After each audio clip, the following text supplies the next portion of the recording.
Well, welcome to this Frazer Jones webinar on the future of workforce. My name is Michael Illert. I'm one of the partners here at Frazer Jones, and I'm excited to host this webinar with attendees from over 50 countries around the world. I'm joined by an excellent list of panelists who are themselves from Singapore, from the Netherlands, and from the UK. And all our panelists bring a huge wealth of experience throughout their corporate careers and global leading businesses. For this webinar, we have an outline which is covering 4 blocks, and we will try to have this webinar as interactive as even possible. And as part of the interaction, we will send out quick surveys at certain blocks throughout the webinar, and it would be great if you just could quickly answer them, because we will build some of the questions throughout the webinar to our panel on the basis of your answers. And equally, please raise questions you would want to discuss in the chat. But let's start with introducing our panel to you, and our panelists will quickly introduce themselves. So Annette, could you please start? Yes, hello everybody. Very happy to be here. I'm Annette. I'm Dutch. I am married. I have 3 kids, a cat and a dog. Currently, I work for a company called Diversey. It's a business-to-business company. They work in hygiene solutions, which is very, very relevant in the current COVID environment.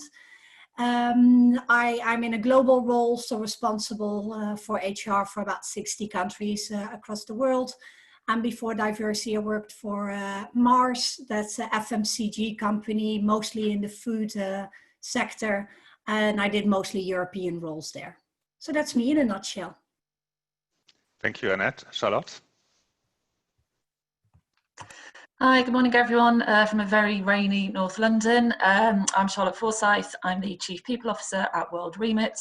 We're a global money transfer and remittance business with approximately 50 sort of send markets, 150 receive markets. So again, very relevant in the current climate, helping sort of migrants and diaspora communities sort of send money back to loved ones, friends and family and communities sort of back home. Prior to that, I grew up in financial services at HSBC and the London Stock Exchange, then made the move into sort of tech and media, so Kantar, Wireless and Facebook, and I've been here for approximately 4 months. Great to be here. Brilliant, thank you very much. Serena, could you go next? Sure. Hi, everyone. My name is Serena. I'm based out of Singapore. I've been in HR for about 28 years across various industries, from consumer electronics to tech to hospitality and financial services. Currently, I'm leading a team covering Asia Pacific, Japan, across 9 countries and 16 sites. Very nice to be here. Brilliant. And Ollie? So I'm Ollie Roberts, father of 4, also owner of 1 cat and 1 dog. And in my spare time, I'm the Chief HR Officer at BMI Group. We are a business owned by a private investment firm in the US. And with our sister company, GF, we are the biggest supplier of roofing and waterproofing globally. Prior to that, I spent the best part of a decade in the global beer and beverages industry. So I swapped beer for roofs. Brilliant, thank you very much. Well, we just asked our audience how well HR has performed in helping corporates to overcome the challenges in regards to COVID-19. Interestingly, when I look at the results, 59% think HR has coped very well, and 28% think HR has coped, 28% think HR has coped very well, and 59% quite well, which is obviously overwhelmingly positive response. Serena, what's your take on this? I think overall HR has come out of this quite well. I mean, we have been very reactive to the situation. You know, we've come up with a number of initiatives, and it has really accelerated bringing forward the remote working, the policies around it, providing the support to employees, providing that help to managers to how to manage the team. So my view is I think HR has done quite well in this. Annette, what do you think? Why people feel so positive about HR? What has been different in this crisis, and what HR has done maybe than other crises before? I think there's been a massive shift. So if I would be talking to my team or to peers in other companies about what we're doing in HR, there was a lot about talk about capability and efficiency in the HR agenda, whether it's efficiency from organization, ways of working, org structure, agility point of view, or capability building. And I think we kept that focus, but we shifted it quite quickly also more towards resilience, because all of a sudden we noticed that, yeah, efficiency and capability is great, but what's the well-being of people? How can they cope being in isolation, remote, working long hours? Some companies going from the one crisis into the other. So resilience and well-being became very important. And I think HR has been very good in shifting the focus and also attending to that part of people management, which I thought was very impressive. Thank you. Ollie, I think health and mental health have been major challenges throughout this crisis. What HR strategies have you seen, in your network and so on to, combat these challenges? So I think from a health perspective, for us, it was critical very early on, where 60% of our business is about manufacturing. So we've had people who continue to operate in plants pretty much throughout the crisis, and therefore we've had to think very, very quickly around how do we protect our people in those plants who can't work from home. But also our customers and suppliers who come into contact with them too. So I think that part, in a way, is easier to manage. There are protocols you can set up. There are very clear ways you can measure it, and clear processes and practices to keep people safe. Mental health, I think, is a lot harder because, I think if the statistics are right, 25% of people have some kind of mental health issue at some point in their life. And unless there are ways for people to really open up about that or talk about that or feel comfortable to do that, I think it's quite hard to address. We're pretty traditional and typical in that we have the employee assistance lines you can call, but I think the skills of a manager, whatever function you're in, whether it's HR or any function, have really been tested a lot more. And I think what we're trying to do is use processes like our performance management routines. We're coming up for our mid-year review to actually say, frankly, worry less about the objectives, which is typically what it's been. It's a quite hard or quite objective conversation around what have you done, to much more about how are you and what are you finding hard, what are you finding good, what do we need to do to help you. And then there are other things we're figuring out as we go along, such as, if people are going to be working from home, white collars on a longer term basis, what support do they need? Whether it's around home setup, all the way through to channels for mental health. And in some respects, that's easier in a plant where you can see and have contact with people regularly. So I think it's a bit mixed, and there's a lot more work to do. Thanks. Charlotte, what have you seen throughout your network? So I think for us, and I think sort of generally, it's almost been a bit of a double-edged sword sort of this period, because on the one hand, I think people have never had so much control and freedom over when they work, how they work, and a lot of that's obviously been dictated by juggling pressures at home. So in some respects, I think it's been really positive. It gives people a sense of freedom and a sense of flexibility, and I think that will really change sort of how we recruit and sort of manage talent going forward. But on the other hand, I think people have got less separation and fewer boundaries than they've ever had before, which means that obviously kind of sort of the pressures of work are seeping into the pressures of home life. And just like everyone on this webinar, I'm sure kind of my boss has got to know my 2 cats and 2 kids sort of very well, and actually kind of coming up with that sort of separation for people is harder and harder. So one thing that we've really tried to do is almost lean into that space and really give people the permission to actually, manage sort of their home life with their sort of work life. And I'm sure everyone's been doing sort of similar things. So yes, there's been all the usual sort of team socials. There's been lots of sort of what we call learning bites, because obviously we're a global company and we've got different time zones to pick up. We don't just, it's not lunch and learn, it's learning bites, because obviously for North America, it might be breakfast time. For Asia, it might be sort of in the evening. But we're really trying to obviously sort of bring in that sort of home life aspect to it. So as well as doing the resiliency, the leadership, remote leadership, sort of social sort of aspects, we've really tried to lean into events such as sort of cookery classes, but for your kids as well, sort of at home. Trying to sort of do lots of sort of fitness and well-being activities as well, just to almost say to people, look, we realise that you have got other things at home that you need to juggle. So this is almost the permission to bring them into work as well. You're having to bring them into work anyway because this period dictates it. So let's actually make it a bit more enjoyable and hopefully a little less sort of stressful for you by giving you that permission. Brilliant. Annette, one of the audience questions was, what would you say were the groundbreaking innovations that helped your business to adapt to the crisis? Ooh, groundbreaking innovations is a big word. I think I've seen a lot with how we worked with our customers. So when you come to remote working, I think our company was already quite accepting of remote working when it comes to teams and internally. But how do you work remotely with customers? I think there was a very low acceptance and belief in some parts of our business, as in, you know, you need to go to the premises of your customers, you need to be there, look them in the eye. And I think we had some really good tools which were all around how do you diagnose some of the performance of your customers, how do you then advise them remotely, etc. And we had low adaptance to that. And I think the fact that we had it really for us was a competitive edge, and we got our whole sales team just massively engaged behind that. So what otherwise it would have taken us a really long time in terms of change management, this went really, really quickly. Brilliant. Serena, have you seen any groundbreaking innovations your side?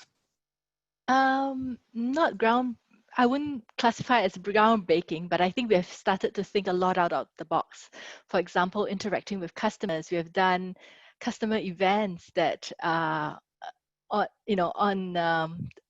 technology. So presenting our products, doing it on tech. But then again, I'm currently part of a tech organization. So it's really just leveraging more of what we already have, and really sharing that with the world, right? So I think that was very good as part of the organization. I think the other part that I think we've done well is also sharing with managers. How do you, instead of leading by measuring the time that people are spending at work, you're really measuring people by objectives, right? What is it that you want to achieve, and looking at that and getting people, and then you do your measurements on that, and having a lot of empathy for employees, helping our leaders to see that and to guide with empathy, with humility, with humanity.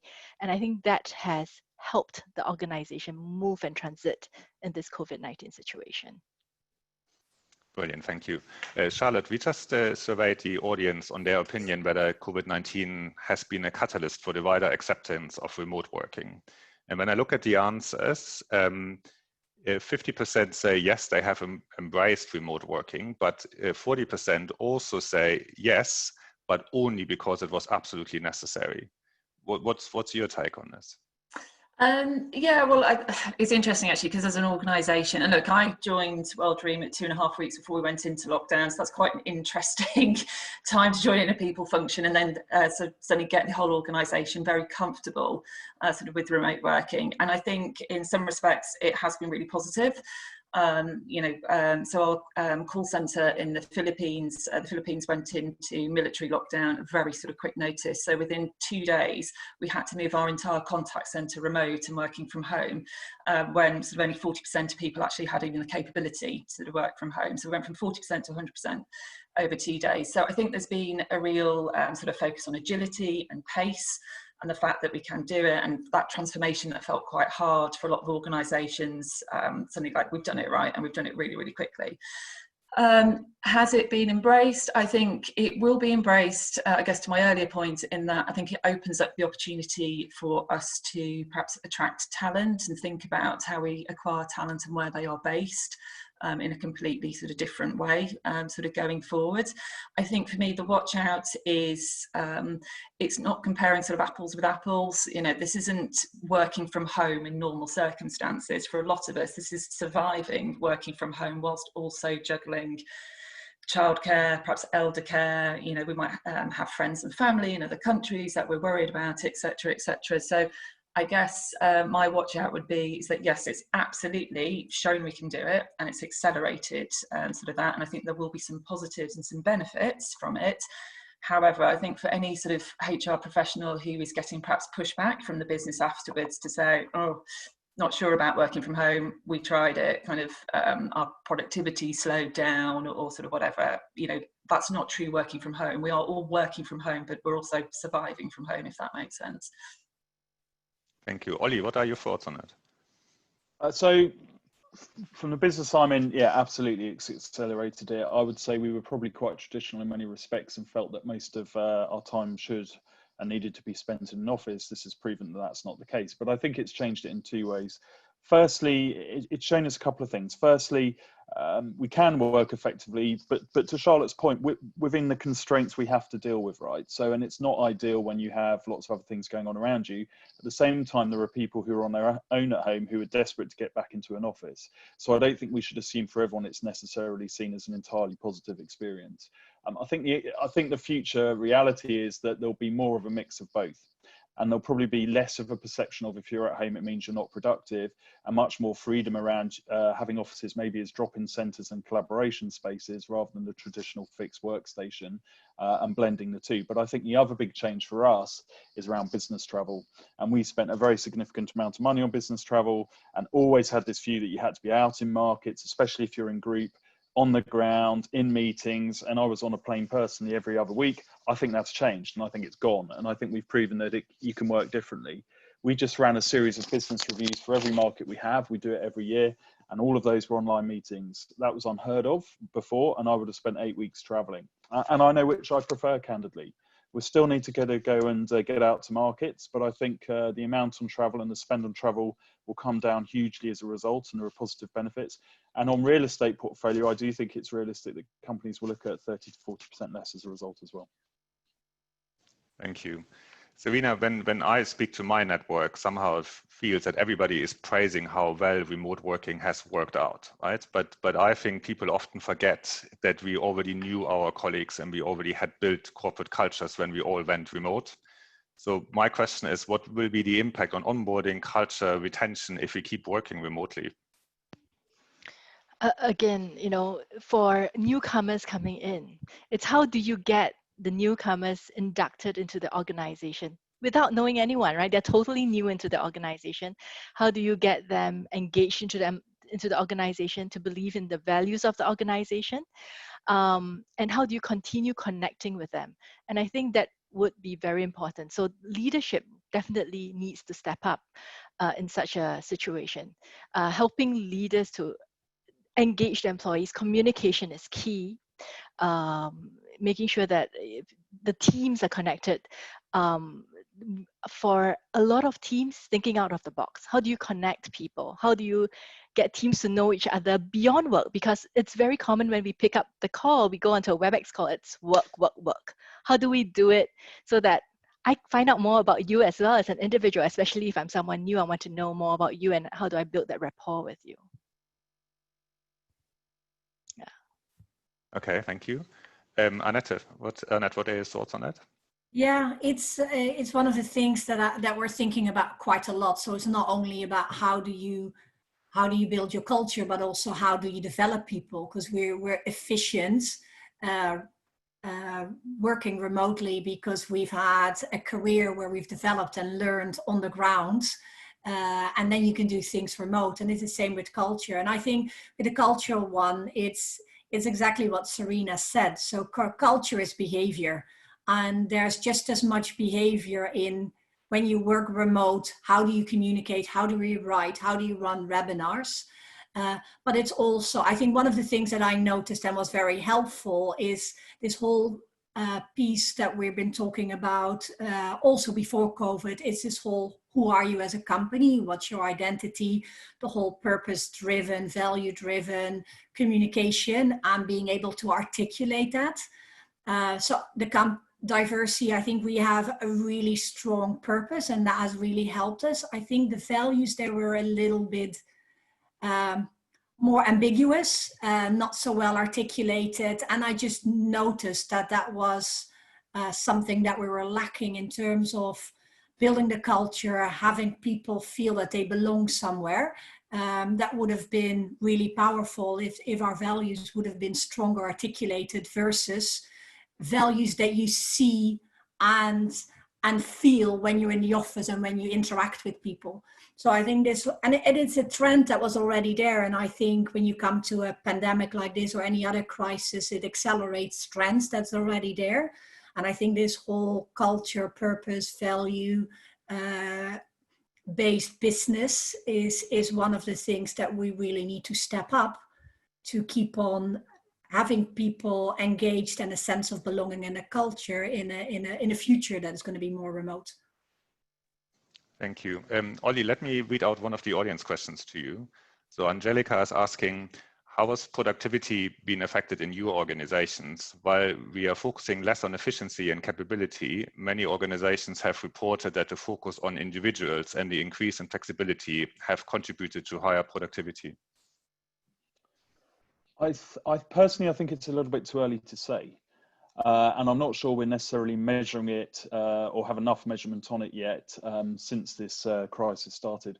I mean, if I look at us as predominantly a manufacturing business, I don't think it's really changed, because the bottom line is the process and the ways of working have stayed the same, really. And actually, if anything, it impacted it clearly when you have to reduce staff or, you know, put social distancing measures into plants. It can have a negative impact.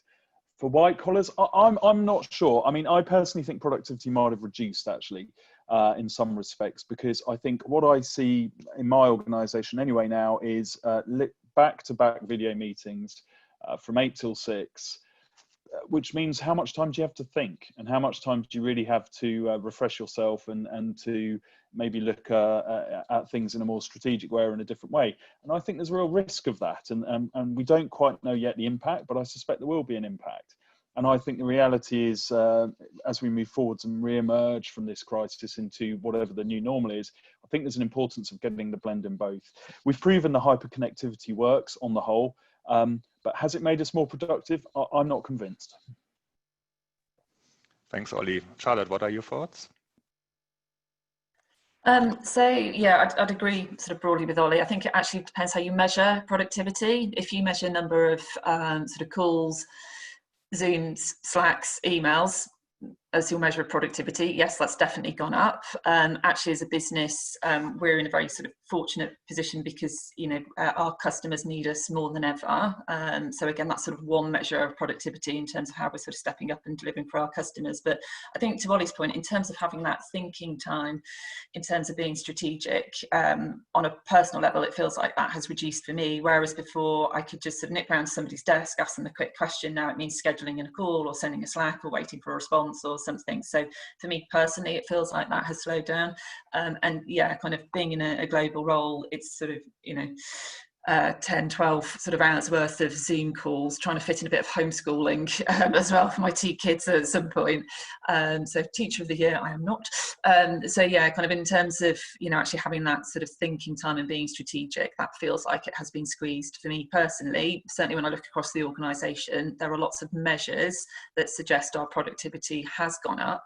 But I think as a business, you know, we're not built on being individual contributors. Our business is built on us being collaborative, cross-functional.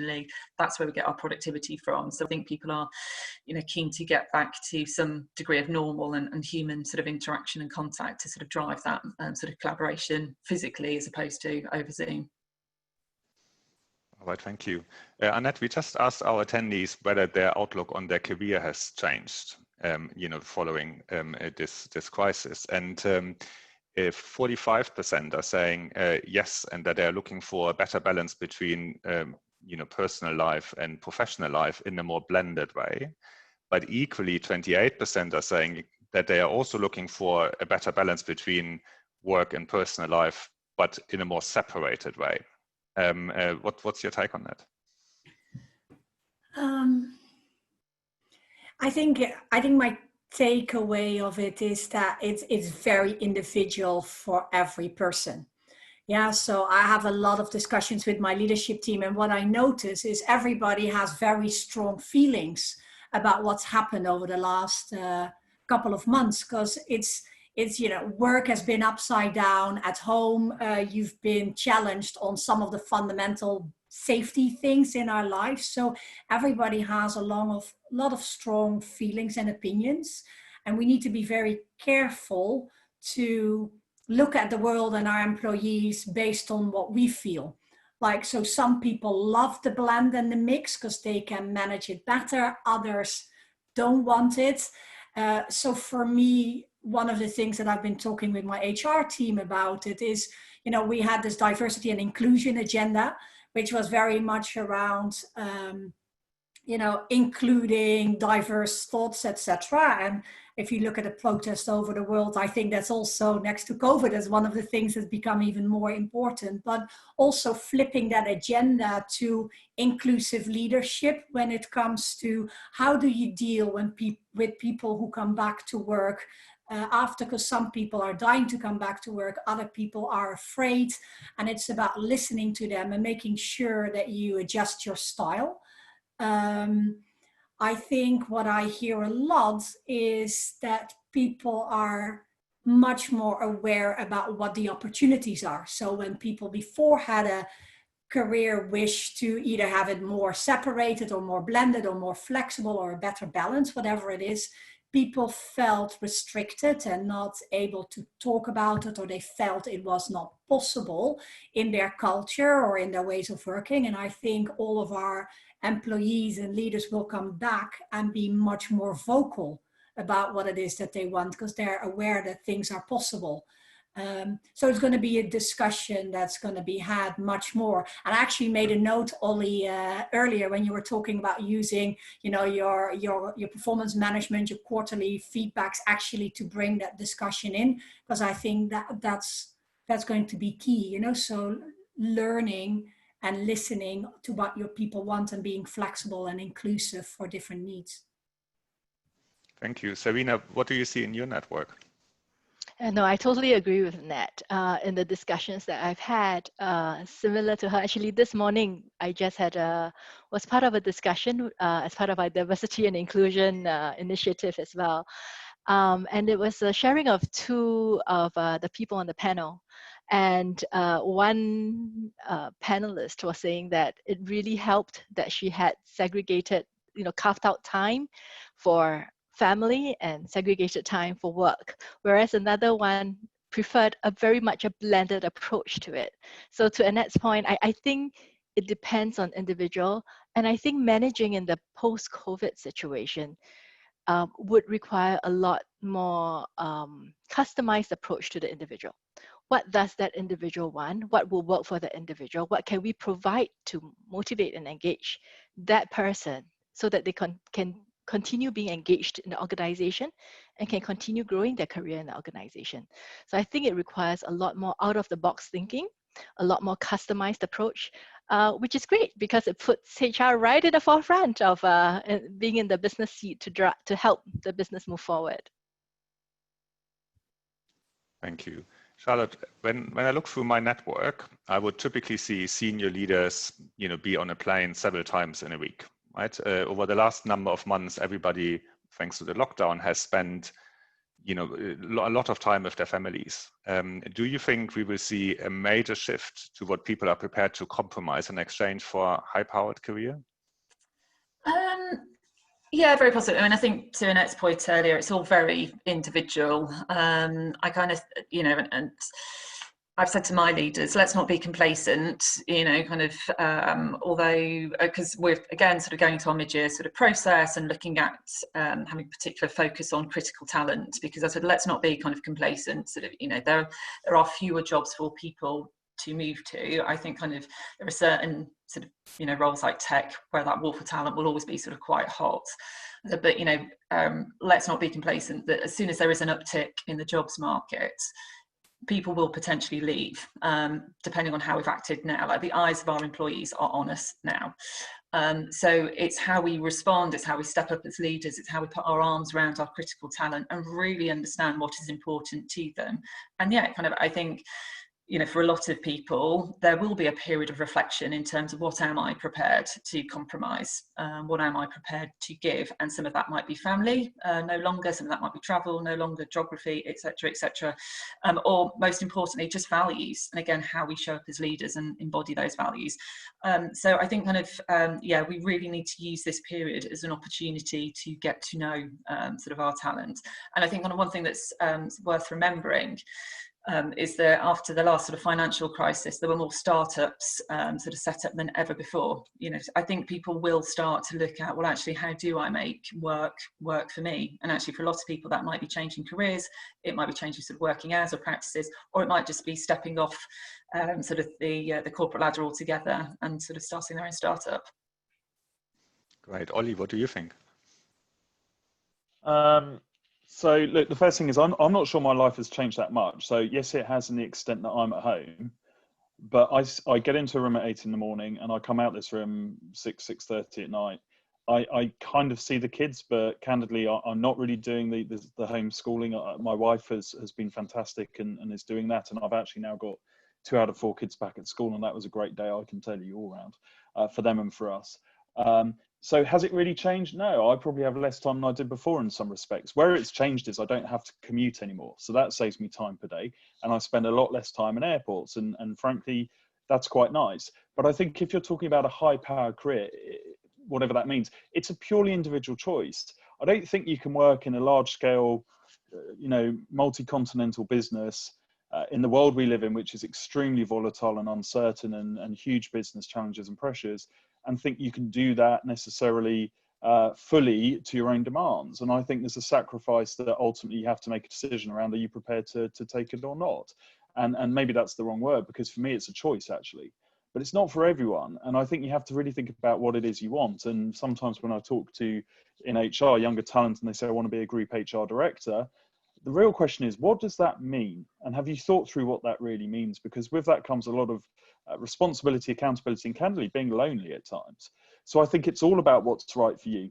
And the minute it's not right for me, I'll go and do something completely different. So I think there are choices in this, but there needs to be a reality. I don't want to sound harsh, but there's a reality around the business environments we operate in too. Thank you. Serena, one question from the audience. Considering that is everything we just discussed, obviously lots of comments where that's all very personal, right? How do you make sure that leaders are equipped with the right, soft skills, to lead in the current times, right? When you think about empathy, being inclusive and all these sorts of points. I think a lot of it also has to be driven from the top in the organization, right? Leaders have to walk the top. So right at the top, that is something that they believe in. I think it starts from there. And then as we go through the organization, I think it's important that we continue reinforcing the values. So that the role of HR as a business partner becomes very important as we sit with the businesses, run through some of the issues that they face, give them counsel, be the sounding board for them. And also just being there as a coach for them, as a what's the word for it? As a background for them, so that they can bounce off ideas with you and to be able to provide them with the insights that you see on top of all the training programs that we have. So on top of the programs that we have in the organization, they can attend that, but also just the very practical aspect of it and just being there through this. Okay, Annette, what are you doing? Sorry, I was on mute. So it was one of the things that we were talking about a lot before COVID started. And one of the things that we started was talking about is having an engagement survey with some different questions that you would normally have, just to give that triggers to your line managers to talk about. Because you could again give training to your line managers as much as possible around the soft skills, but it's about the follow-up and do the conversations actually happen. So we were just talking about that before COVID, and then we of course had the discussion, should we continue? Is this not the wrong time to send out an engagement survey with all these questions when everybody starts working remotely, etc. And we actually made the decision to continue with the survey because it's now more relevant than ever. Yeah, so again, I fully agree with Serena. It starts with the attitude and the approach from the top, making it important. It's about making sure that your line managers have the support and the training to upskill themselves if they feel insecure and not supported. But the biggest thing is the mutual and the two-way conversation between the employees and line managers, and doing everything you can to facilitate and to trigger that. Because in the end, we're all human beings, and we have the soft approach with our friends, with our families, etc. So it's bringing that human aspect also back to work when you have discussions around these kind of topics. So for me, it's about facilitating those discussions and promoting and accepting time spent on that. Thanks, Annette. Ollie, we just asked the audience, when you look at recruitment, whether the acceptance of remote working will enlarge the theoretical talent pool, right? We all can recruit from. And unsurprisingly, 77% have said yes, but also 23% have said no, because we need to add additional requirements now to what we see in applicants, and that actually takes the positive effect away again. What are your thoughts? So again, I think this depends to a large degree on the kind of sector and business you're in. I mean, look, if I look at some of our biggest talent challenges, they're very simply that many of the sort of younger generations coming through, frankly, do not want to work in manufacturing plants. And so for us, talent to us means how do we get the plant managers and plant leaders of the future? And not many 18-year-olds or 21-year-olds want to go into an industrial environment. That's a challenge that this won't solve. From more of a maybe white-collar perspective, I guess, potentially, we all have access to LinkedIn. We all have access to reach across the planet. The real challenge is how do you find the people that are right for you and you're right for them? And I don't know quite how the technology helps that. It may facilitate it, but the bottom line is there are lots of, you can maybe target more people and talk to more people, but how do you really find the people where it's the right career move to come and work for you? And I don't think it solves that easily. I think that still comes down to conversation and fit, ultimately. So I'm not convinced it's a silver bullet, put it that way. Thanks, Ollie. Serena, what do you think? Sorry, I do in more or less agree with what Ollie has shared earlier. Yeah, I think at the end of the day, it's what do we want to do, right? As an organization to help people feel engaged, motivated, part of it, and drive them through and grow them with the organization. Thank you. Charlotte, considering this current crisis, have you identified certain changes in skill sets you will be looking for going forward? Yeah, definitely. I mean, I think kind of in terms of does the sort of new wave of remote working open up the talent pool from a geographical perspective? Absolutely. And as I said, I think kind of there are some wars for talent, as I said, that will always remain quite sort of hot, and it helps us, the fact that we can now sort of fish in bigger pools. On the other hand, though, I think it's actually narrowed the skill sets and behaviours that we would be looking for. So we know that the companies that are going to come out of this period the strongest are going to be those that have got a customer or digital first mindset, very focused on impact and delivery. I've talked about the agility piece before, obviously sort of in a previous question, also how we stand up and sort of role model the right behaviours as sort of leaders, because it's leadership and culture that will unlock all of that. So I think we will start to be much more selective in terms of the mindset of people. And we were talking earlier before we started broadcasting about, I think this period has shown that as individuals, we need to get really smart at how we cut through a lot of the noise.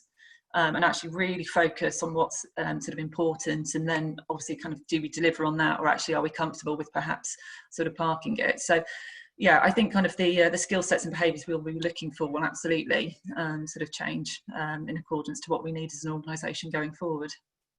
Okay, great. Annette, what do you think?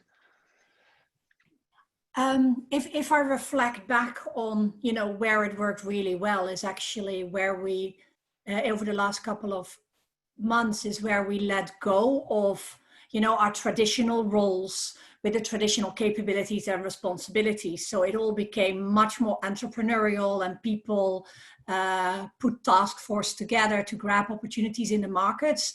You know, and in the end, we have somebody in IT leading a massive global demand program, and now some of my HR people are stepping into PMO roles to put demand and supply of our manufacturing more together. And it's just around where do you have the people with the right skills, rather than which capabilities do you have in HR or in finance or in demand, etc. So I think if I then project that onto the what is the talent that we're going to be looking for, it's going to be much more entrepreneurial and the right skill base, rather than pure roles and capabilities, etc. And the fact that a lot of it can be done remotely does help, yeah, because you don't have the whole debates around, okay, you need to move your family and live close to the office or close to the factory. You need to step in the car when the traffic is as high as possible, because we still want you to be in the office at 8:30. You know, the fact that remote working is now much more accepted means that it's easier for people to get jobs where maybe they only have to be 1 or 2 days at the office, if that's at the other side of the country or a 2 hours drive away. But I think it's mostly around, and again, it was a trend that is already there. I mean, I'm sure many of you have attended webinars around agile organizations and project-based organizations, etc. And funnily enough, when you get into a crisis, the flaws that you have in your hierarchical organization, which is very role-based and defined, is the first thing that you start building down, and you put task force in place. So I find that quite fascinating to see that that again, a crisis accelerates some of the things that was already a trend anyway.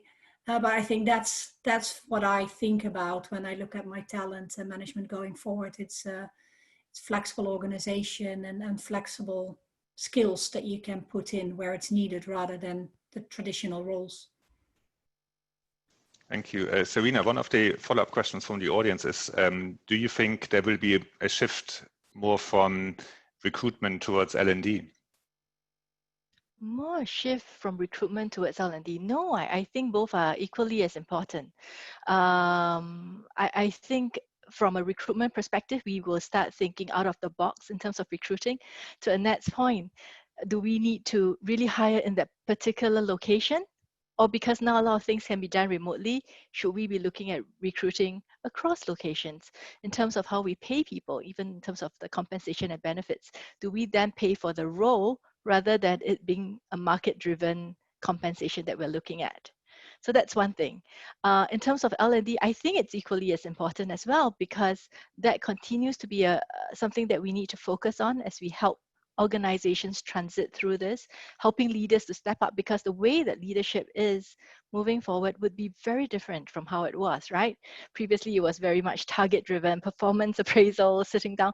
Now it's a very different way of doing it. How do you show empathy to your employees? How do you measure them by objectives? How do you help them to achieve the goals that you want them to achieve? And I think L&D has a big part to play in that. In helping leaders move up, as well as for the individuals coming into the organization and learning about the organization. So I don't think there'll be a shift. I think both are equally as important.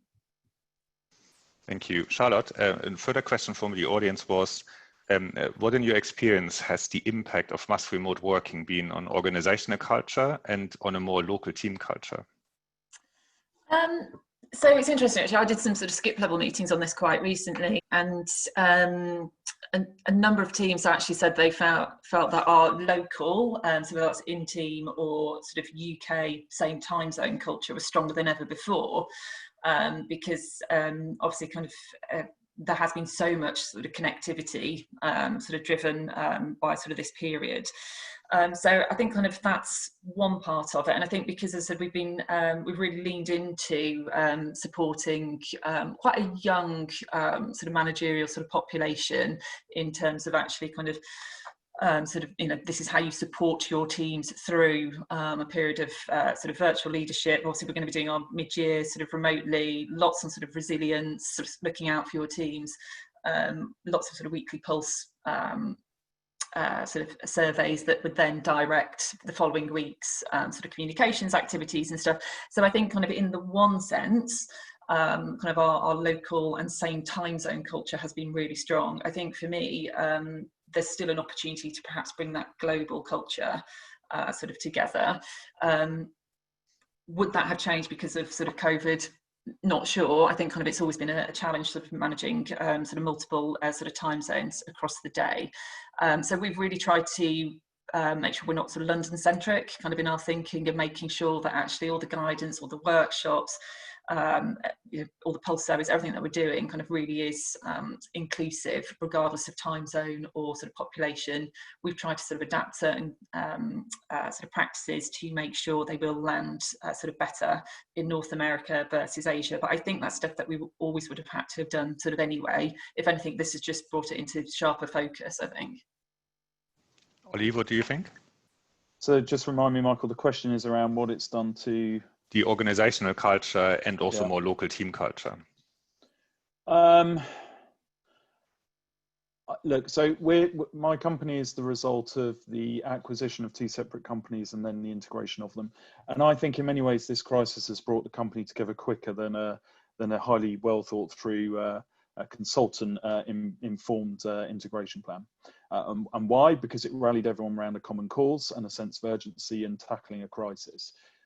Short term, that's worked incredibly well. I think it dropped a lot of silo behaviour, and I think it rallied people around a lot of the common values and cultures we want. I think the question longer term is that sustainable, or is there a risk of it fraying because of the distance from each other? And I think there potentially is. I mean, you know, one of our values is connect, and sure, you can connect virtually, but is that actually the same as connecting face to face? I don't think it is, and I think, like I say, I think where we probably want to get to is a blend of both. So more freedom, more opportunity for people to manage their lives around what works for them, and to use the technologies we have available to do that. But I still think, and maybe I'm old-fashioned, but I still think human contact is really important.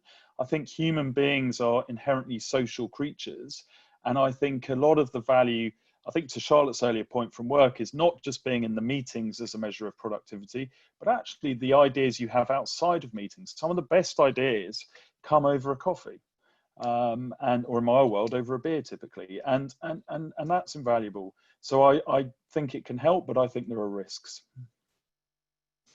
Thank you. I would quite like to finish off with a round of closing statements, right? So assuming we are getting through this crisis, or at least somehow in control of this health crisis, right? What's next? What's next for HR? What are the big topics? Serena, do you want to start? I think what's next for HR is we need to start thinking of things really very differently in terms of how we are structuring roles, what we are expecting from each role, in terms of how we are helping our leaders to go forward, in terms of how we're helping the organization to move forward, how we're helping engagement in employees, how we're recruiting. Everything, I think, would be built upon what we already have, but we need to build upon it even further. I think we need to start thinking a little bit out of the box. It would be an interesting world that we are operating in, but I think it's also a fantastic opportunity at the moment for HR to, you know, really be, we've been saying, wanting the seat on the table. Here's your seat on the table, and this is our opportunity to really be partnering the business and moving it forward. Thank you. Annette? It's pretty similar as Serena. I think in the last months, we've been able, and we had to respond to changes that have gone quicker than ever anybody has seen in their career. Yeah? Transformations that we've done in 2 months that otherwise could have taken us 2 years.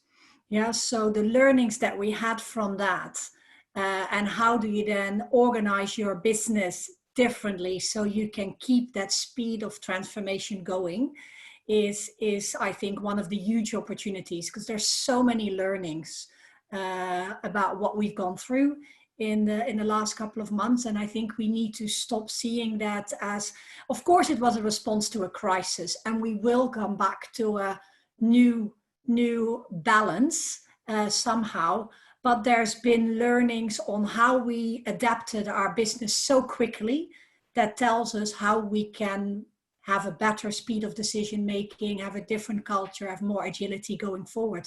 And I think, you know, when you talk to a lot of people, those are the barriers that a lot of companies feel for growth, for their performance.